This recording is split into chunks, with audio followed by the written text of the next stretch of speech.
Aqui quem fala é o professor de História, Gustavo Uchoas Guimarães. O tema desse vídeo é o Império Bizantino. E aqui atrás de mim temos uma gravura aí do Imperador Constantino. Ele governou o Império Romano entre os anos 306 e 337 depois de Cristo. Ele, para conter crises, né, até como uma forma de reação aí às crises no Império Romano, principalmente o lado ocidental do Império Romano sendo bastante invadido, então Constantino muda a capital do Império Romano, muda de Roma para Constantinopla. Constantinopla se chamava Bizâncio, uma cidade fundada pelos gregos no ano 653 a.C. e que no ano 330 depois de Cristo passa a se chamar Constantinopla em homenagem ao próprio Constantino, que muda a capital do Império Romano para lá. E depois, no ano 395 depois de Cristo, o Império Romano é dividido em dois. É o que nós vamos ver aqui no mapa. Você tem aqui essa divisão, né, do Império Romano. O que está em vermelho passa a ser o Império Romano do Ocidente, o que está em roxo, o Império Romano do Oriente. O Império Romano do Ocidente é definitivamente destruído, invadido e dividido no ano 476 depois de Cristo, pelos povos germânicos aqui do norte da Europa. Já o Império Romano do Oriente, ele sobrevive até 1453, não com o nome de Império Bizantino. Na verdade, o nome Império Bizantino surge no século XVI para se referir a esse território, mas aquilo que hoje chamamos de Império Bizantino, os próprios governantes e moradores chamavam de Império Romano, né? Até porque era realmente o Império Romano do Oriente que sobreviveu aí até 1453. Mas vamos usar a nomenclatura que já é consagrada já nos livros de história, né, que é Império Bizantino.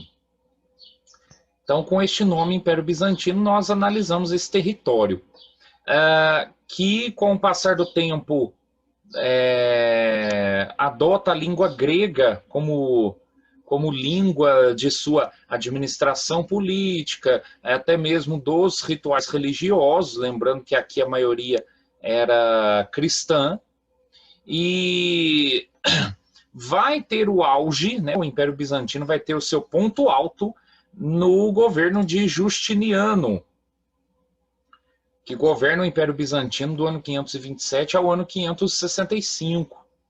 E ele tenta resgatar antigos territórios do Império Romano, conquistando o que hoje é a Itália, conquistando uma parte do norte da África, conquistando aí uma parte do que hoje é a Espanha, etc.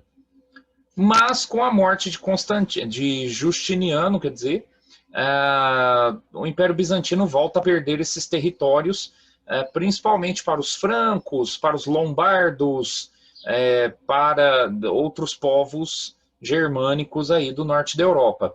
Depois, no século VII e VIII, você tem o avanço dos árabes, tomando vários territórios do Império Bizantino também, em especial aqui no norte da África e no Oriente Médio, né, formando aí os impérios e reinos dos muçulmanos, a partir das invasões árabes em toda essa mencionada região.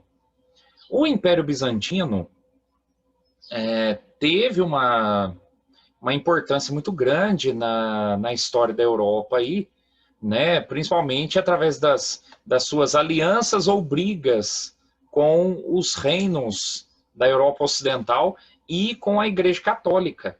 Você tem, por exemplo, o contexto da separação de igrejas no ano 1054, quando a Igreja Ortodoxa, ligada ao poder religioso e às lideranças religiosas de Constantinopla, né, a Igreja Ortodoxa se separa da Igreja Católica Romana.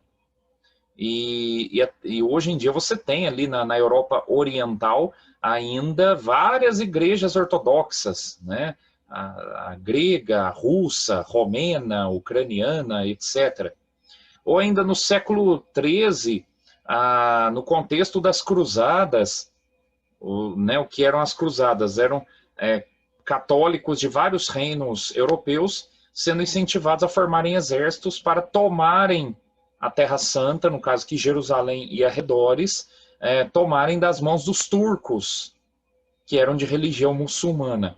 Só que em uma dessas cruzadas, ao invés de partirem para Jerusalém, o exército financiado aqui por comerciantes italianos toma Constantinopla, ao invés de ir para Jerusalém. Então você tem toda uma série aqui de conflitos na região envolvendo o Império Bizantino.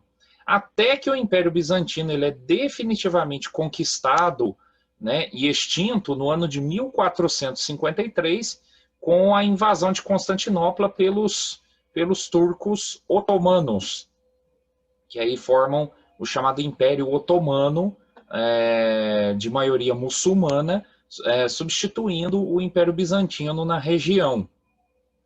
Era uma sociedade bastante urbanizada. Se você pensar, por exemplo, que lá na época das invasões dos povos germânicos, esses povos iam mais para o lado ocidental, então a maioria das pessoas aqui nos territórios invadidos saíam das cidades e iam para as zonas rurais como forma de proteção. E como essas invasões não se davam tanto na parte oriental, então você tem uma sociedade, já no Império Bizantino, onde a maioria das pessoas estava nas cidades, né? Uma sociedade bastante urbanizada.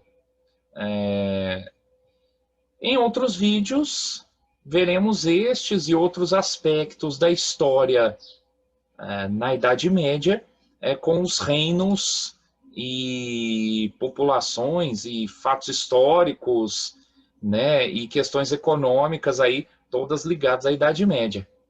Muito obrigado.